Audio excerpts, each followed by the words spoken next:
दोस्तों, आज के ई बावकार जलसे की सदारत, जलसे के अध्यक्ष हमारे बड़े भाई जस्टिस IM कुद्दूसी साहब।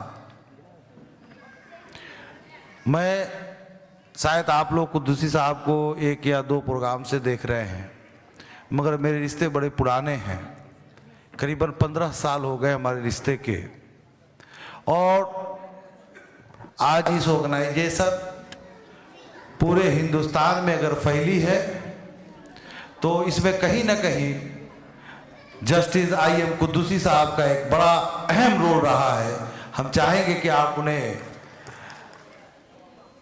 दोस्तों, जब आप जज के पोस्ट पर थे, जज के वहदे पर भी थे, उस वक्त भी इन्होंने अपने तरीके से इस ऑर्गेनाइजेशन को हमेशा मदद पहुंचाते रहे।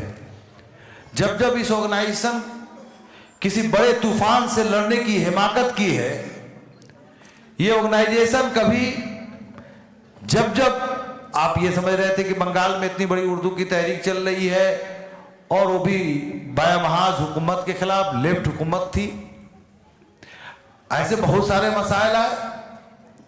तो इसमें अगर मुझे पीछे से कोई अगर हिम्मत देने वाला था, साथ देने वाले थे, तो जस्टिस IM कुद्दूसी थे। मैं चाहूंगा कि हमारे तमाम ह्यूमन राइट्स के मेंबर्स उनको पुरजोर तालियों से उनका इस्तकबाल करें, इसलिए कि शायद आप आज तक ये नहीं जानते थे। आप ये जानते थे कि शमीम अहमद हमारे राष्ट्रीय अध्यक्ष हैं। शमीम अहमद के मेहनतों का नतीजा है। दरअसल इस मेहनत में शमीम अहमद का नहीं बल्कि साथ साथ जस्टिस IM कुद्दूसी का भी है। मैं आपको बताता चलूं, आज बंगाल के सरजमीन पर मैं पहले करीबन बहुत ज्यादा यहां वक्त देते थे, आपके साथ रहते थे, मगर ह्यूमन राइट्स प्रोटेक्शन एसोसिएशन अपना जब दायराकार आगे बढ़ाया, सिर्फ बंगाल नहीं, बिहार नहीं, छत्तीसगढ़, मध्य प्रदेश, झारखंड, उड़ीसा, आंध्रा, महाराष्ट्र, तमाम रियासतों में ये ऑर्गेनाइजेशन काम कर रही है। मगर मैं आपको बताता चलूं कि आप लोग बहुत खुशनसीब हैं कि आपके स्टेट की, रियासत की प्रेसिडेंट शाइस्ता बानो ने इस ऑर्गेनाइजेशन को रीढ़ की हड्डी के मामीन बना रखा। वे कहा, हम कभी कभी बोलते हैं कि नहीं भाई, लड़ने की जरूरत नहीं है, थोड़ा इत्मीनान से, मगर अगर मेंबरों के साथ, ह्यूमन राइट्स किसी हमारे ऑर्गेनाइजेशन में काम करने वाले लोगों के साथ अगर कुछ भी होता है तो हम थोड़ा, माने क्या होता है ना कि डायरेक्ट ये थाना में फाइट करना, ये करना, ये हमारे, ये आपके अध्यक्ष का ये बड़ा रोल है कि आज बंगाल में करीबन हर साल हम देखते हैं हस्बैंड मियाँ बीवी के रिश्ते, हस्बैंड वाइफ के मामला जो आते हैं। मैं आपको बता दूं, तकरीबन हर साल हमारे स्टेट ऑफिस से 1000 घर बसते हैं, टूटने से बचते हैं। और आप आइए, हम आपको दिखाएंगे कि बंगाल के ह्यूमन राइट्स कमीशन के पास जितने केसेस नहीं होंगे, उससे कई गुना केसेस हमारे स्टेट में आती, हमारे ऑफिस में आता, थाना में जाता है, FIR नहीं लिया जाता, मेरे यहाँ केस आएगा।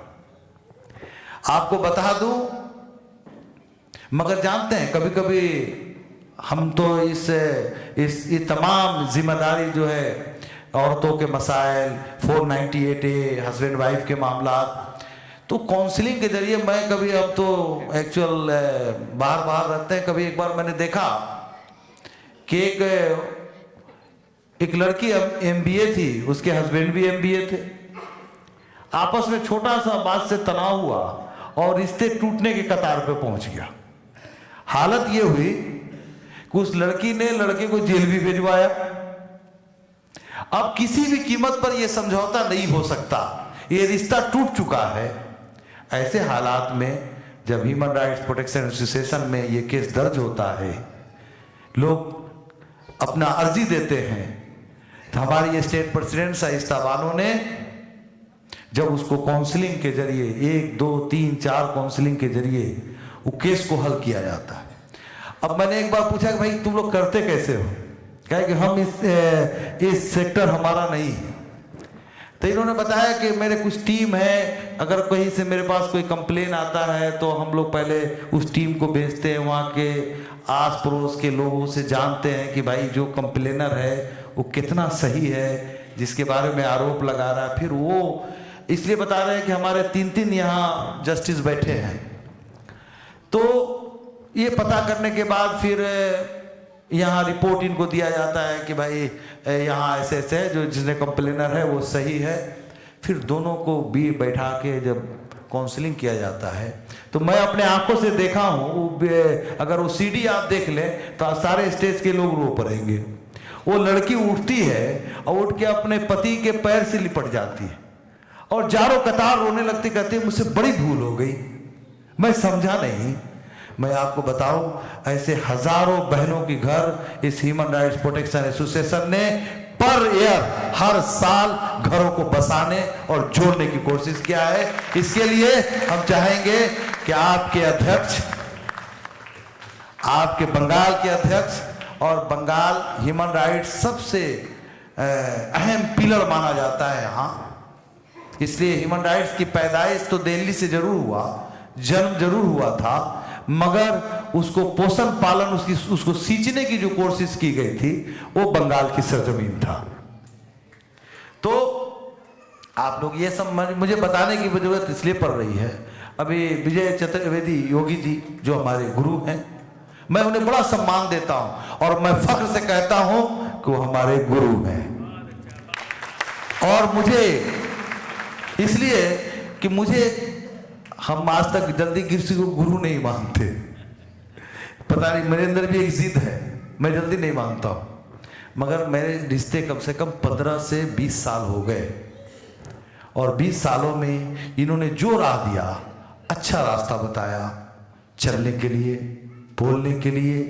वक्त का कब कब ये जरूरत पड़ा है, जब जब इनको लगा है कि नहीं कुछ होना चाहिए।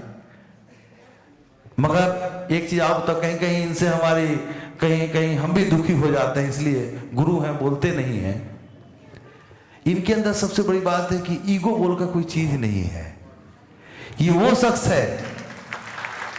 है कि जहां बैठा दो वही बैठ जाएंगे। वो ये नहीं कहेंगे मुझे ये जगह चाहिए, मुझे ये जगह चाहिए। मैंने एक दिन कहा, सुनिए, आप किसी प्रोग्राम में जल्दी से मत जाया करेंगे, आप जाना होगा तो अगर किसी को दावत देना होगा तो अपने ऑफिस में, ह्यूमन राइट्स के ऑफिस में फोन करेगा, ह्यूमन राइट्स के लोग तय करेंगे कि गुरुजी किसके प्रोग्राम में जाएंगे, किसके प्रोग्राम में।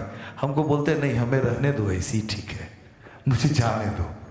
तो ऐसे महान आदमी भी इसी बंगाल के सरजमीन पर है। हमारी आंखें वैसी नहीं है जो हम नहीं देख पाते, मगर इस धरती माँ, ये मादरे वतन वीरों से खाली नहीं है। इस माँ के गोद में न जाने ऐसे कितने लाल पड़े हैं, ऐसे कितने लाल हैं।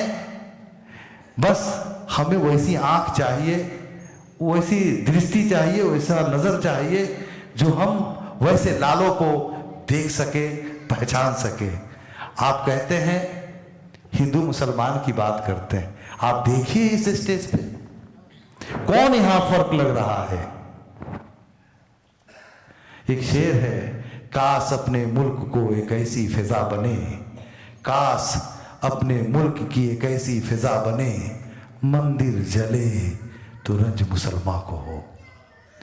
काश अपने मुल्क की एक ऐसी फिजा बने, मंदिर जले तो रंज मुसलमान को हो, पैमाल न होने पाए मस्जिद की आबरू, ये फिक्र मंदिर के निगाहबां को हो। दोस्तों, क्या आपको ऐसा नहीं लग रहा है कि यहां हिंदुस्तान बैठा है?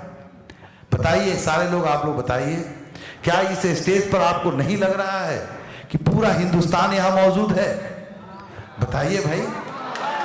अरे आप लोग, लग रहा है कि आप लोग पूरे तौर से नहीं सुन रहे हैं। अरे बताइए, अगर सच है तो बोल दीजिए, झूठ है तो भी बोलिए नहीं है। अरे कहां आवाजें नहीं आ रही है? सच है ना? अरे किस भारत का सपना देखते हो? इसी भारत का ना? अरे इसी भारत का ना? तो लो, आप तुम्हारे सामने वो भारत मौजूद है, वो भारत तुम्हारे सामने है। चलो इस भारत के इस कारवे के साथ जुड़ जाओ। हमारे मोइन भाई बड़े जज्बात में, बड़े अच्छे अंदाज में उन्होंने कहा। सच में वक्त की जरूरत है। आप लोगों ने, कितने लोगों ने दंगा देखा है? हम गुजरात भी देखा है, भागलपुर भी देखा है, हम मालीगांव भी देखे हैं। हमें पता है दुनिया का कौन सा किताब है, कुरान लाओ, बाइबल लाओ, महाभारत लाओ, दुनिया की तमाम धर्मों की किताब को सामने रख दो। आप बताओ, ऐसा कोई एक किताब है, ऐसा कोई ऐसा है किसी मजहब में कि किसी इंसान को मारो? कहीं नहीं है। मगर हम जानवर से भी बदतर हो चुके हैं। हमारे अंदर की सोचने की शऊर खत्म हो चुकी है। हम इंसाफ बोलने से डरते हैं, सिर्फ किस लिए कि अगर मैं कुछ बोलूं तो कहीं ऐसा ना हो कि मेरी कुर्सी खसक जाए। इसलिए कि हमारे ऊपर हमारी लालच हम पर हावी हो चुका है। हम ऐसो आराम में रहने के आदी हो चुके हैं। तो मैं आज स्टेज से आप लोग आए हैं, मैं आप लोगों को ऐसे नहीं जाने दूंगा, बल्कि मैं चाहूंगा कि एक माला आज तैयार हो ही जाए, एक माला तैयार हो ही जाए देश के लिए। मैं चाहता हूं कि एक धर्म संसद का स्थापना स्वामी सर्वानंद जी आपकी जिम्मेदारी में मैं दे रहा हूं, और धर्म संसद का स्थापना आप जनवरी तक कीजिए।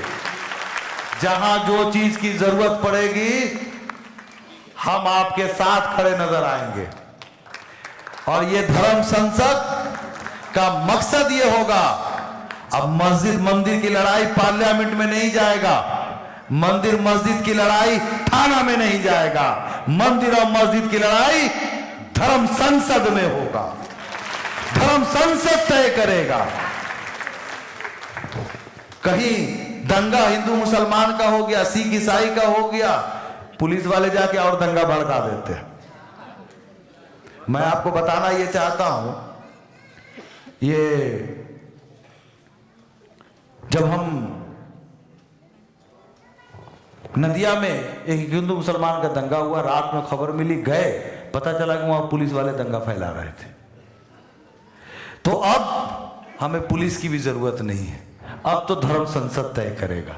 तो मैं आपसे हाथ जोड़ के प्रार्थना कर रहा हूं कि देश को आपकी जरूरत है, और जो तमाम लोग आए हैं हमारे मेहमान, हम सबसे अनुरोध करेंगे कि आप सब मेरा साथ दीजिए इस महाजंग में।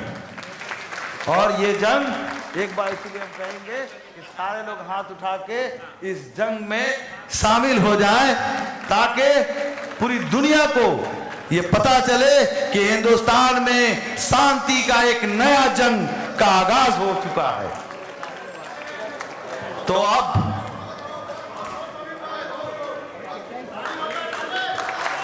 अब जो है ये धर्म संसद जनवरी में फाइनल होगा, शहीद मीनार पर होगा, और वहीं से शांति का यात्रा निकलेगा, जिसकी अगुवाई करेंगे स्वामी सर्वानंद जी, विजय चतुर्वेदी योगी, और तमाम हिंदुस्तान के धर्मों को, लोगों को बुला के अब देश में बांटने का सिलसिला बंद होना चाहिए। अब सिलसिला जोड़ने का होगा।